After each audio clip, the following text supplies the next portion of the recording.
We should be live on, I don't know. Who knows if we're live or not. I feel like I'm saying we're live and we're never live, so.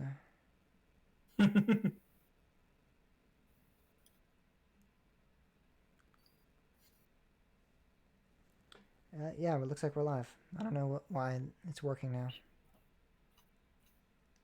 Yep, we're live. I see it. Here we are. Yep, we're live.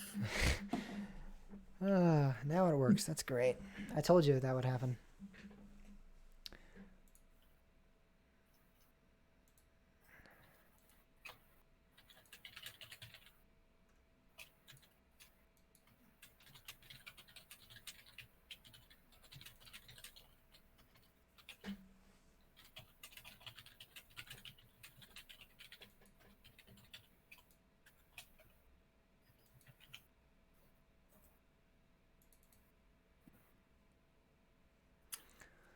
So I guess we'll talk about Kennywood real quick. Just, it doesn't need to be anything crazy.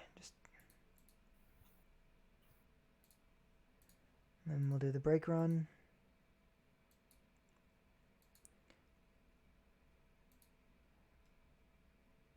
And then I thought it'd be funny if people, this way we get more people interacting with our YouTube channel. Go to YouTube channel, listen to the intro. Can you tell what Coaster it is? You know what Coaster is, right? On the intro. So I can't. Well, I can't. I don't know. I can't think. Not really thinking of what it. You think you told me it before. I think I played it for you, and you were like, "Oh yeah." Probably. I can't. I just can't play. Like I can't remember the sound right now. Here, I'll play it for you real quick.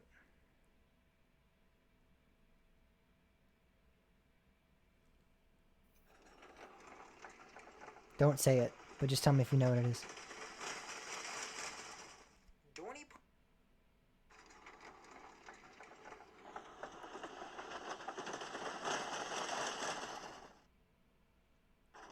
I don't remember. You guessed it the first time. It's kind of funny.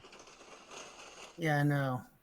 That's good. I'll tell you after we finish streaming, so people can't cheat.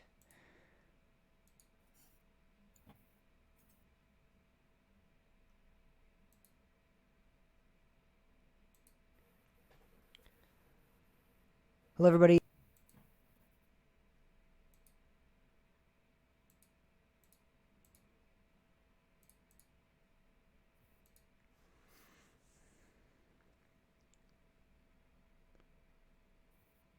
All right, I just uploaded that video, so the other live video should be live too.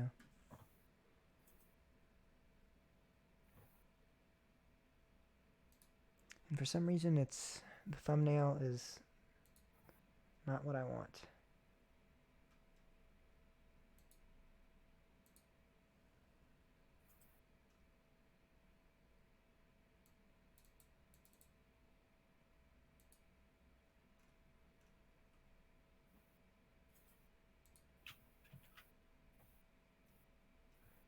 I want it to be a picture of our faces, like it was on there. I don't understand.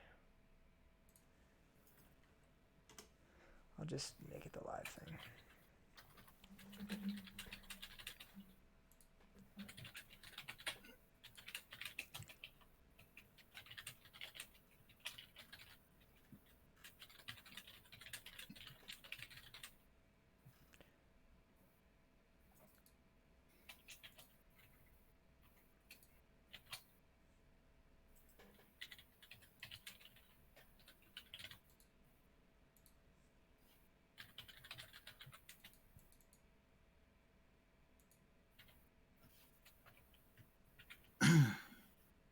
All right.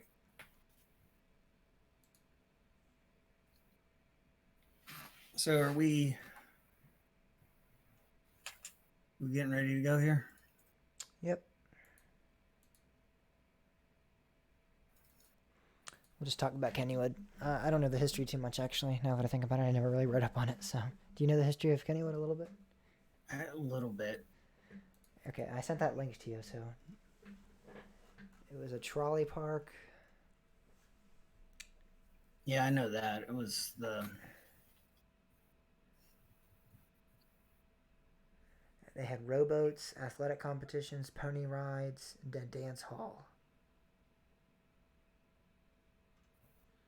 In the 1900s, Kennywood engaged in a fierce battle of survival with a dozen other trolley parks. And they opened Old Mill in 1901. Do you just want to read kind of through this real quick, kind of like we did with Knoebels, or no? Yeah. All right, let's do that. We'll each take a segment. Yeah, just by year. Let me save this project as a different thing.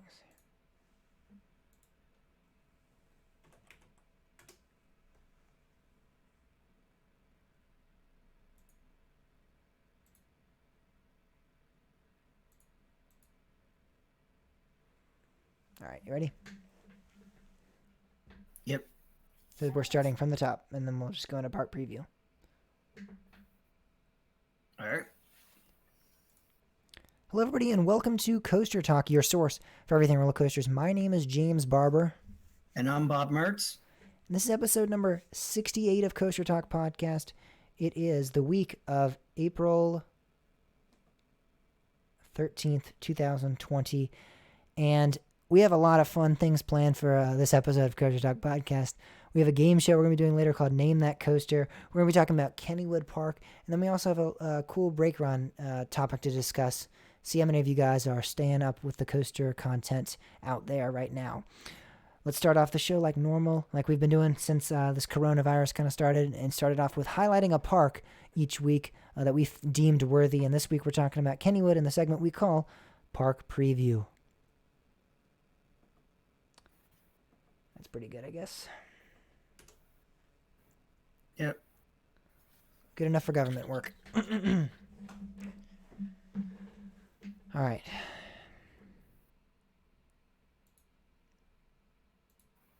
So we're talking about Kennywood, a very historic park that opened up in Pittsburgh, Pennsylvania in 1898. We're actually going to read through the history here because Kennywood has a little bit of a brief description of their history. So we're just going to read through, and then we're going to talk about our actual experience at the park. But first, we just wanted to highlight and show you guys how historic of a park this really is. So it was founded in 1898 as a small trolley park near Pittsburgh, then known as Pittsburgh. I don't know how that is pronounced differently, but the Monongahela Street Railway Company created Kennywood as a diversion for mill workers and their families. Today, Kennywood still contains two major buildings that date back to the 19th century, a carousel pavilion, now a Johnny Rockets restaurant, and the Parkside Cafe, which was initially called the Casino, but there was no gambling, which was commonly used for eateries and gatherings places in that era, so there was never any gambling there. Rowboats on the lagoon, athletic competition, pony rides, and finding a date in the dance hall ranked among the most popular diversions at Kennywood Park back then, a far cry from the modern theme park and amusement parks. At the turn of the century, Kennywood was engaged in a fierce battle for survival with about a dozen other trolley parks and amusement resorts in western Pennsylvania.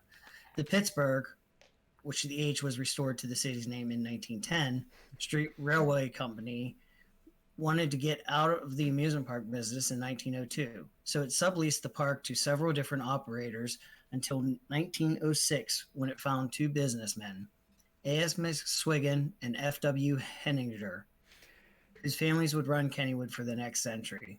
In these early days, Kennywood added and removed several roller coasters, and in 1901 opened the Old Mill. Though it's changed greatly, it is the world's oldest continuously operating dark water ride, more than 115 years old. Though the Great Depression in the midst of the period put a damper on the growth of Kennywood and other American leisure activities, the Roaring Twenties saw the construction of three of Kennywood's most iconic attractions: the Jackrabbit in 1920, Pippin 1924, and Racer 1927.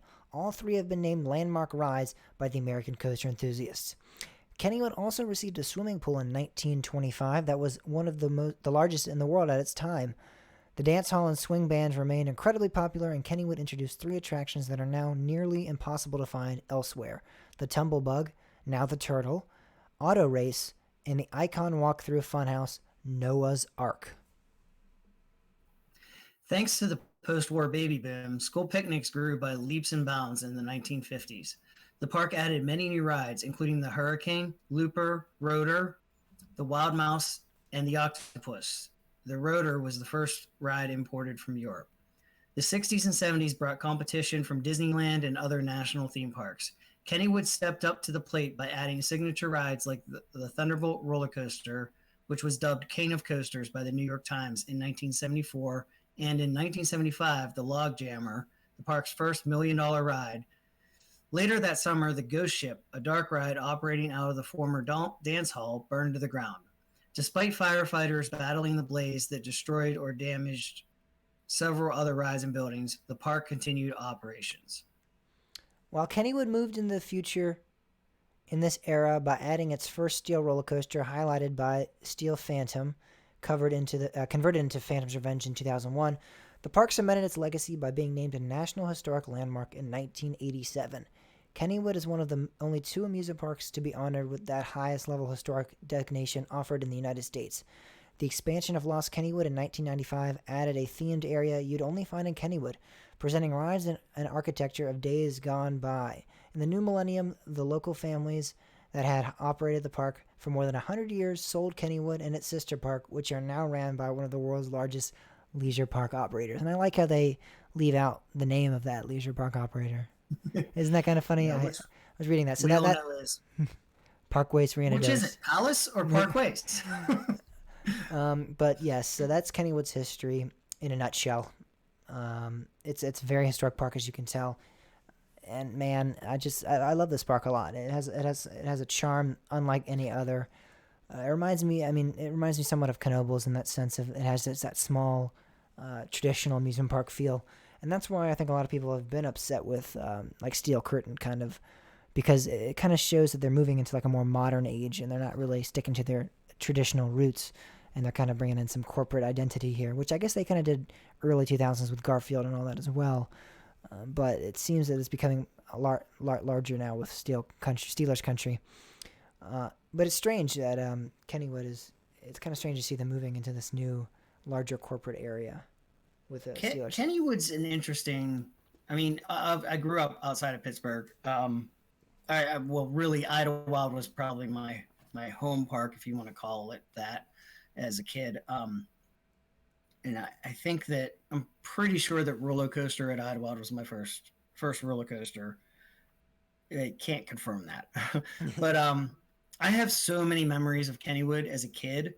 But it's kind of weird though in a way too, because like I remember Kennywood as a little kid, and I remember going with some friends throughout, school age, high school, and those ages. But I also have a ton of memories of Geauga Lake. And for some reason, my family went to Geauga Lake a lot, even though we were closer to Kennywood.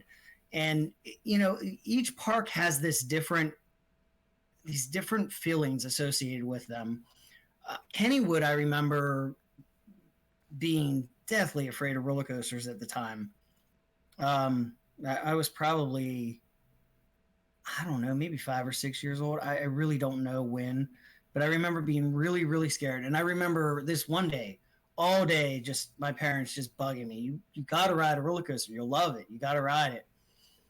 And the park was closing, and I finally got on the racer. Mm-hmm. And I loved it. And I came off just bawling because the park was now closed and I couldn't go ride the Jackrabbit. So like I have memories like that. And I also remember my first looping coaster is also an interesting discussion because I'm not really sure if that was laser loop or if it was double loop at Geauga Lake. But I do remember laser loop was closing for a new coaster, and I remember my dad saying, "This is your last chance. If you don't ride it now, you'll never get to ride it." And I rode it, and I loved it. I absolutely loved it.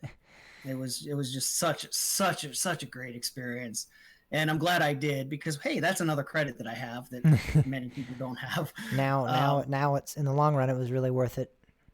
Yeah, it was, especially being a historic coaster too, and in that Schwarzkopf and his launches and stuff. Like, I'm just really glad I got the chance because I don't know if I'll get out to ride Montezuma's Revenge. Hopefully, I do at some point, but there's just so many memories. And I remember friends just saying, "You got to ride the Steel Phantom." I was still like, I was so afraid of the Steel Phantom. I wouldn't ride Steel Phantom, and it took years. And finally, they convinced me. I rode it. I loved it.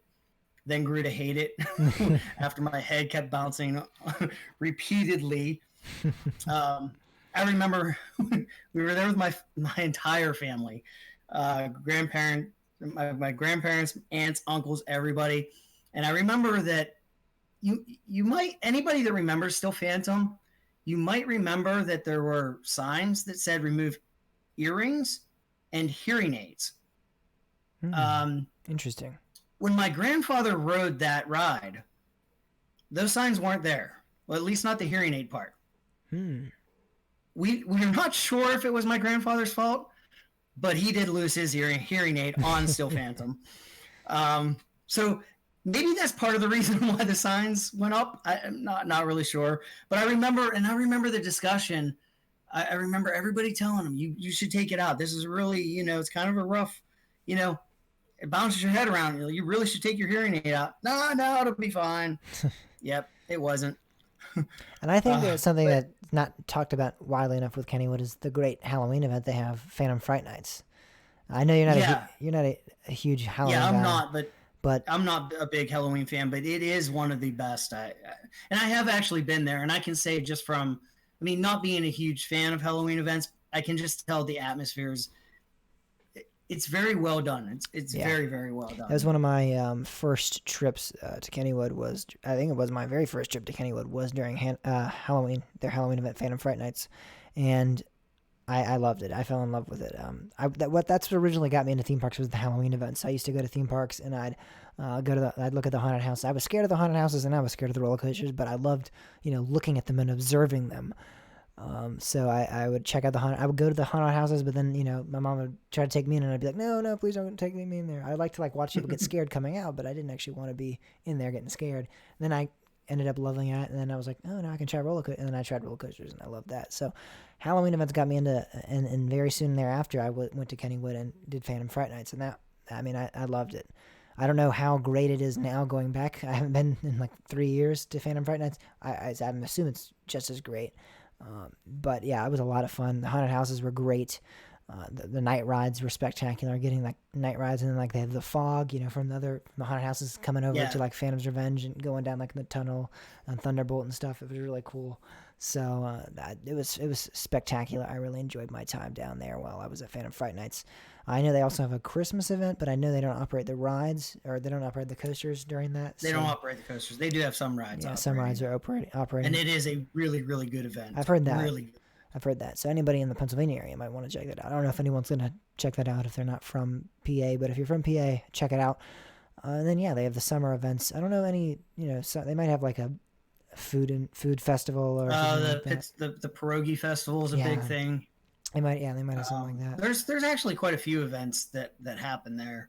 Yeah, all right. Throughout, just 1 or 2 day events.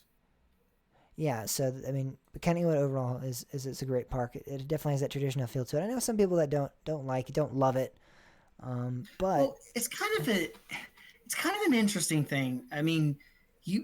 It's hard to, you don't see family operated businesses go very long generation wise, and I think that they had just hit their 4th generation. I don't recall if it was, I think it was their 4th generation. I may be wrong on that, but it's kind of weird how the park started to change in bizarre ways. And right now people look back and they say, oh, well, Parkway Sarunados changed everything when they bought it out. But the thing was, a lot of changes started happening before that. And I think it was kind of the new generation of the family that was taking over I think they kind of lost their way a little bit, and then they realized that they couldn't do it, and that's why they ended up looking for a seller or for a buyer. I'm not really sure what their motivation is, but I think there might have been something between the two families as well, but I can't confirm that. But it's interesting how the park has always there's a lot. It's just this unique feeling because there's a lot of feeling of the old style, but Mm-hmm. it's also mixed with the new stuff, Yeah, and it's it's in a strange. really bizarre way. Very strange. But I think some of the bigger things is like Garfield. Garfield came before Parkways, Mm-hmm. uh, and it wasn't ideal. It really wasn't ideal. Yeah. Um, Especially Garfield's Nightmare, and that was the thing that's like, wait, how do you take this ride that's well now it's 115 years old? You know, it's the oldest ride in the park, and how do you change it so drastically away from what it's meant to be? Yeah. And a lot of things like the turnpike cars. You know, people talk about the turnpike cars a lot, and yes, no, not many people rode the turnpike cars, but yet that was part of the atmosphere. Mm-hmm. So it's like those aspects of the atmosphere are gone, but yet there's still a lot of tradition still left. Yeah, and something awesome that's happening actually this year is that Jackrabbit is turning 100 years old, which is Yeah, fantastic. That's their beloved wooden roller coaster there. It's kind of a family ride, but it does actually packs a punch, I will say. packs a That big punch. that double down is fantastic. I mean, you get flung out of your seat there. So I love Jackrabbit. It was a lot of fun. I love all their wooden coasters. I love Racer. That is the Mobius racing coaster. I loved Thunderbolt a lot too. Thunderbolt is one of my favorite wooden roller coasters. Actually, I thought it was really intense and really thrilling, and it surprised me when I originally rode, and then when I went back and visited again and again, I really enjoyed my ride on that. So my rides on that, and I love how you have to have two people. If you don't have two people, you can't ride. It's that's how Yeah. intense it is on that Well, and drop. the thing is like, and I love that they still do that because that's an easy fix of just putting a seat divider in. Hmm. But if you put a seat divider in, it's no longer a classic. Yeah. So they really do have a focus on keeping that classic feel on a lot of things, and they're really really good at maintaining those wooden coasters. Yeah, to ride Steel Curtain, but I'm a big Steelers fan, so I pretty much already love it. And so, yeah, Kennywood is a great park. There's a lot to do there. I mean, they really pack a lot in a small. I mean, what is it like? 80 acres, I believe, around that. And that's such Yeah, a I such a don't know. tiny footprint, but there's really so much to do there. There's a lot of rides packed in, and a lot of shows and cool things to check out while you're there. So, for such a small footprint, for such a tiny little park, there's really a lot to do, and I really love Kennywood. It's a really great little park. Yeah, definitely. It's definitely a park you should visit. Pennsylvania, really, in general. You gotta Yep. spend a week in Yeah. Pennsylvania going to all 100%. the amusement parks. Yep. All right. So let's move on. Now we're gonna play a game show that we call Name That Coaster. And then it'll fade into there, and then it'll be me going, all right, guys, here's Daniel, Timmy. And those watching the live stream right now, you can look for this segment in another video that was posted. Yep, I just posted a video. Oh my god. Never mind. Okay, phew. I thought I just deleted your audio for a second, and I was like, I'm gonna die. All right, now let's do the break run. This should be like 5 minutes probably. This isn't too long. All right, you ready? Break run break run to the conclusion. Yep. Oh, all right, you start.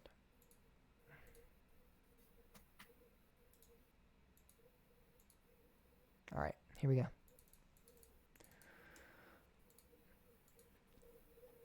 This week's break run question asked our audience if during this crisis, are you involving yourself more or less in coaster related content compared to other times in the past year?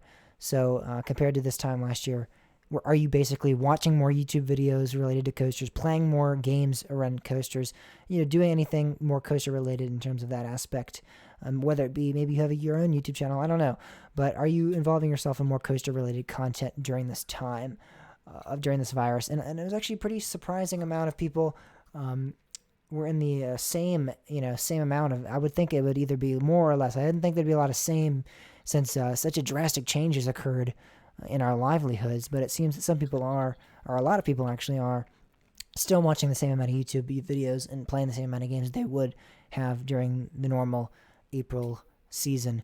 But a lot of people said more and also a lot about said less. So there was a good. This is also, I conducted this poll on Instagram where you can slide your vote to say more to one side or less if you slide it to the other side, and then the same was in the middle. So you slide your little cursor wherever you felt you were. And so it averaged out to be a little bit of slightly more coaster-related content, but I really thought it would be a good amount of people saying they were watching slightly more, a lot more, because of, you're sitting around in your house all day doing nothing. You think there'd be more coaster-related content playing. But it seems that a lot of people might be, binge watching Netflix or gaming and not actually paying attention to coasters at the time. Yeah, I really didn't know I didn't know how this would go, because I see both sides of it. There's I'm not going to parks, so people just kind of like lose interest. But at the same time, like there's the angle of, well, I can't go to the parks and I miss them, so this is the way I'll relive it. I think I kind of find myself going in spurts. I mean, other than the fact that I'm actually really busy at work. Unlike everybody else that's quarantined at home, I'm essential and like I have to go to work. I find myself in my free time going through these spurts. Like even with the news, I find myself like I really want to stay up on what the current status is of coronavirus and how it's affecting my area and things like that. But I go through these periods of like, okay, I need a few days break from the news. It's just getting overwhelming. And I find myself falling into, all of a sudden at that point, I'm like watching a lot of POVs and, listening to music. I've already a few times just listened to the Republica song from Top Thrill Dragster just because I want that feeling back. And then I kind of like drift away again for a little while. I might drift back into the news. But it's weird because I think as a whole, I find myself watching more POVs. But I don't know. This is such a surreal experience altogether. Yes, it is. I find myself watching more vlogs, watching people walking around the parks and, giving me that experience almost like I'm standing there with them. Because it kind of takes into account, like, we just got off of this ride and, here's some footage of the ride. So then it's like, okay, now I'm looking at the ride and then, okay, how does he think about the ride? And I've been watching a lot of people, like, even at my home parks, parks that I've been to 100 times, I'm finding myself watching people at that park just so I can, feel the experience of being back at my home park. I don't know. It's strange, but I've been doing that a lot. And also I've been obviously doing this podcast quite a bit. If you haven't been on the YouTube channel, we've been uploading pretty much daily for the past couple weeks. So obviously in that sense, I'm releasing more roller coaster related content. So I'm dealing with more roller coaster related content. I've been playing Planet Coaster.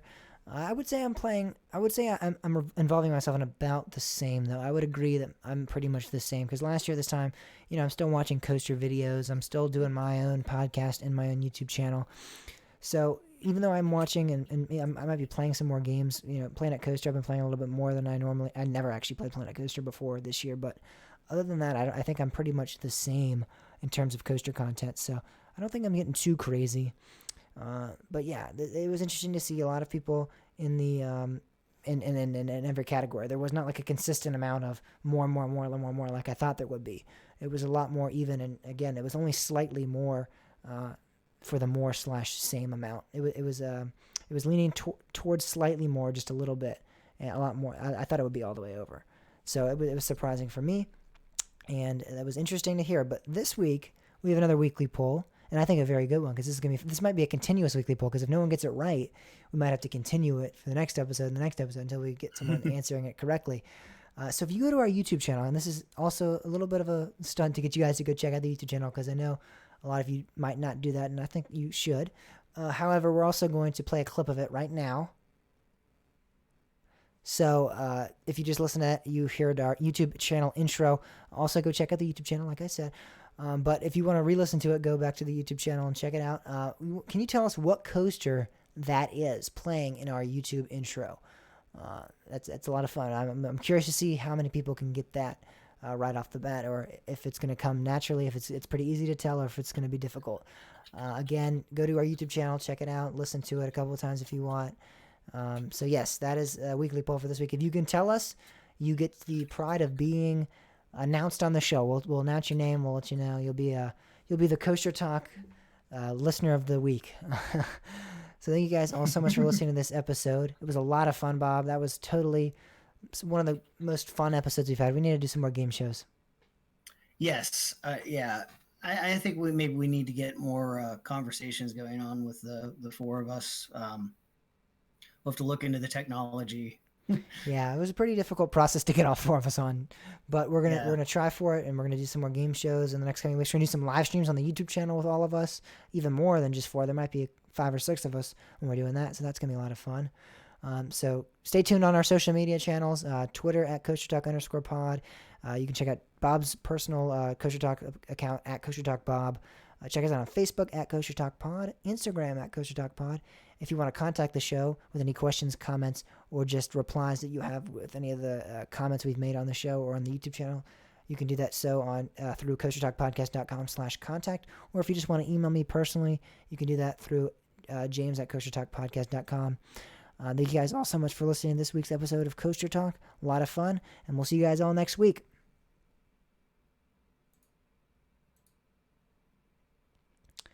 Wow. And we still got done before midnight.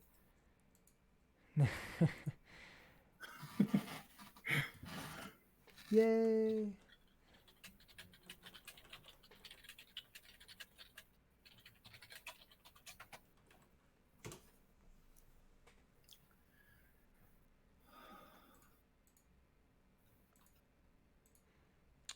All right, everyone watching the live stream, I'm going to end it here so me and Bob can have a little talk, and then we can See you guys next call week. it a night. All right.